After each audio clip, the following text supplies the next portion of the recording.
दोस्तों, अपने प्यारे भारत की इलेक्ट्रॉनिक इंडस्ट्री हमारी ओवरऑल जीडीपी में मात्र 1.7% का कंट्रीब्यूशन करती है, जबकि ताइवान, साउथ कोरिया और चाइना में ये नंबर 13 से लेकर के 15.5% तक है। यानी कि इनके ओवरऑल जीडीपी में इलेक्ट्रॉनिक इंडस्ट्री का, सेमीकंडक्टर का काफी ज्यादा रोल प्ले होता है। इनकी 15% जीडीपी इन्हीं चीजों के ऊपर बेस है। आज के टाइम में हम लोग पूरी दुनिया के लिए इलेक्ट्रॉनिक इक्विपमेंट के मामले में 5% का योगदान देते हैं। पूरी दुनिया में जितना भी इलेक्ट्रॉनिक इक्विपमेंट का मैन्युफैक्चरिंग हो रहा है, उसमें भारत का योगदान 5% है। और अगर हमें एक विकसित भारत बनना है, एक डेवलप कंट्री बनना है 2047 के पहले, तो हमें इस आंकड़े को बढ़ा करके 10 से 15% करना होगा, जैसा कि जापान, साउथ कोरिया, ताइवान का है। हमारा जो 5% योगदान है, इसको हम एक्सपोर्ट नहीं कर पाते हैं। ये सब हमारे देश में यूज हो जाता है, बल्कि हमें और भी विदेशों से मंगवाना पड़ता है। अपने प्यारे भारत के पास सेमीकंडक्टर की जो टैलेंट है वो काफी ज्यादा है। भारत में एक से एक बढ़कर के इंजीनियर है जो कि बेस्ट से बेस्ट सेमीकंडक्टर का डिजाइन करते हैं, और हमारे द्वारा तैयार किए गए सेमीकंडक्टर के डिजाइन को ताइवान, जापान और अमेरिका जैसे कंट्री यूज करते हैं। ITIA की रिपोर्ट के अकॉर्डिंग दुनिया के 20% सेमीकंडक्टर डिजाइन इंजीनियर्स सिर्फ भारत में हैं। तो आइए जानते हैं कि सेमीकंडक्टर के डिजाइन को तैयार करने वाले इंजीनियर्स सबसे ज्यादा भारत में मौजूद हैं। इसके बाद भी हमारे भारत में सेमीकंडक्टर फैक्ट्री क्यों नहीं मौजूद है? हम सेमीकंडक्टर के मामले में इतना पीछे क्यों हैं? अब भारत सरकार सेमीकंडक्टर के प्लान को लेकर के क्या कर रही है? किस तरह से भारत में बड़े बड़े सेमीकंडक्टर फैक्ट्री को बैठाया जा रहा है? भारत में सेमीकंडक्टर फैक्ट्री बैठने की वजह से भारत को क्या फायदा होगा? नमस्कार दोस्तों, मैं विकास और आप देख रहे हैं ऑल इंडिया अफेयर्स।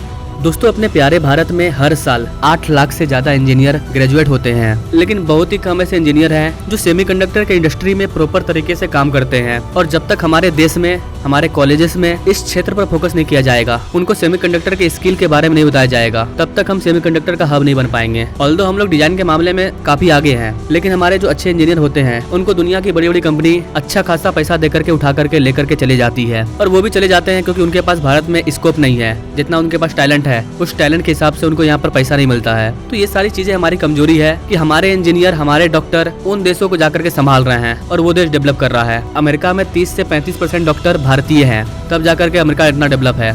यहाँ पर सरकार की नीतियाँ कैसी होगी, इसका एक इम्पोर्टेंट रोल प्ले होता है कि कैसे हम अपने इंजीनियर्स को बाहर ना जाने दें, उसको इंडिया में ही वो सारी फैसिलिटी दें ताकि वो जो भी करे उसके वजह से हमारा भारत ग्रो करे। और भारत सरकार वही प्रयास कर रही है। कोविड-19 जब आया था तो चाइना से लोगों ने सामान लेना बंद कर दिया, और बहुत सारी कंपनी जो चाइना में अपना सामान बनाती थी, कोविड-19 की वजह से उन्होंने चाइना में सामान बनाना बंद कर दिया, क्योंकि चाइना में बना हुआ प्रोडक्ट दुनिया यूज नहीं करना चाहती थी। इस वजह से कई सारी कंपनियां चाइना को छोड़ करके भारत आ गई। Samsung, Oppo, LG, Apple, MI, Motorola, Nokia, ये सारी कंपनी भारत में बड़े पैमाने पर अपना प्रोडक्शन कर रही है। भारत सरकार ने PLI स्कीम के जरिए इन सारी कंपनियों को भारत में लाने का प्रयास किया और कई सारी कंपनियां आई, लेकिन अभी भी बहुत सारी कंपनियां हैं जो इंसेंटिव देने के बाद भी भारत में नहीं आई है। जापान, कोरिया और वियतनाम जैसे कंट्री में चली गई है। लेकिन भारत का टारगेट है कि पूरे दुनिया में स्मार्टफोन मैन्युफैक्चरिंग का 25% हिस्सा भारत में मैन्युफैक्चर हो। ये टारगेट कितना बड़ा है, इसका अंदाजा आप इस बात से लगा सकते हो कि एट प्रेजेंट टाइम भारत में पूरे दुनिया में जो मोबाइल का मैन्युफैक्चरिंग हो रहा है वो मात्र 4% है, लेकिन टारगेट है हमारा 25% का। भारत में बहुत सारी कंपनियां इसलिए नहीं आना चाहती है क्योंकि भारत बहुत ज्यादा टैक्स लेता है। अगर आप भारत में चीजों को बना रहे हो तब तो ठीक है, लेकिन अगर बाहर से किसी चीज को लेकर के आते हो, मोबाइल का कोई इक्विपमेंट, सेमीकंडक्टर इक्विपमेंट, चार्जेस, तो इन सारी चीजों पर भारत 20% टैक्स लेता है।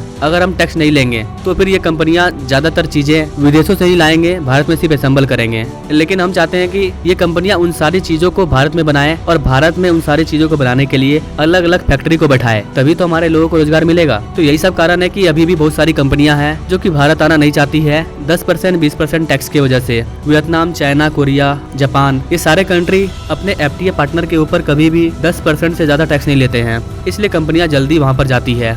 इसके अलावा और भी कई सारे फैक्टर हैं, जैसे कि स्टेबल गवर्नमेंट का ना होना, बेटर इंफ्रास्ट्रक्चर फैसिलिटी का ना होना, स्किल वर्कर का ना होना, कई सारे फैक्टर हैं। कोई भी कंपनी किसी भी देश में अपने फैक्ट्री को स्टेब्लिश करती है तो वो सैकड़ों फैक्टर को चेक करती है, उसके बाद ही अपना पैसा इन्वेस्ट करती है कहीं पर भी।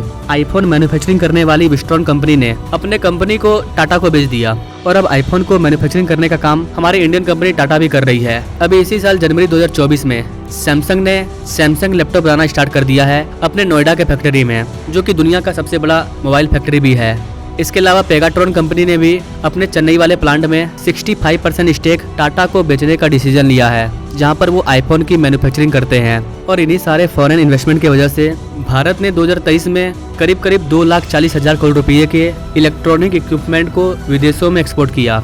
जिन कंट्रियों में हमने एक्सपोर्ट किया उसमें नंबर 1 पर है America, UAE, Netherlands, UK, Italy. इन सारी कंट्रियों में हम लोग इलेक्ट्रॉनिक इक्विपमेंट को बना करके एक्सपोर्ट कर रहे हैं। वर्तमान टाइम में हम लोग सबसे ज़्यादा आईफोन को बना करके अदर कंट्रियों में एक्सपोर्ट कर रहे हैं। हमारे प्यारे भारत में हर साल 2000 चिप्स का डिजाइन किया जाता है और हमारे 20,000 से ज़्यादा इंजीनियर इन आईसी को डिजाइन करते हैं। भारत में सेमीकंडक्टर फैक्ट्री को एस्टेब्लिश करने के लिए, इम्प्रूव करने के लिए हमने जर्मनी और सिंगापुर के साथ कई डील किए हैं। इसके अलावा भारत सरकार खुद से सेमीकंडक्टर फैक्ट्री के ऊपर 1,25,000 करोड़ रुपया इन्वेस्ट कर रही है। यहाँ पर आप मैप के माध्यम से समझ पाओगे कि भारत के किन किन जगहों पर सेमीकंडक्टर फैक्ट्री को एस्टेब्लिश कर दिया गया है और किया जा रहा है। सेमीकंडक्टर के 2 प्लांट आपको गुजरात में देखने को मिलेंगे, गुजरात के धोलेरा सिटी में। इसके अलावा एक सेमीकंडक्टर का प्लांट आपको असम में भी देखने को मिलेगा। असम में जागीरोड फैक्ट्री को बनाया जा रहा है 27,000 करोड़ रुपया की लागत से। किसी भी सेमीकंडक्टर फैक्ट्री में पानी और बिजली बहुत ज्यादा चाहिए, बहुत ज्यादा।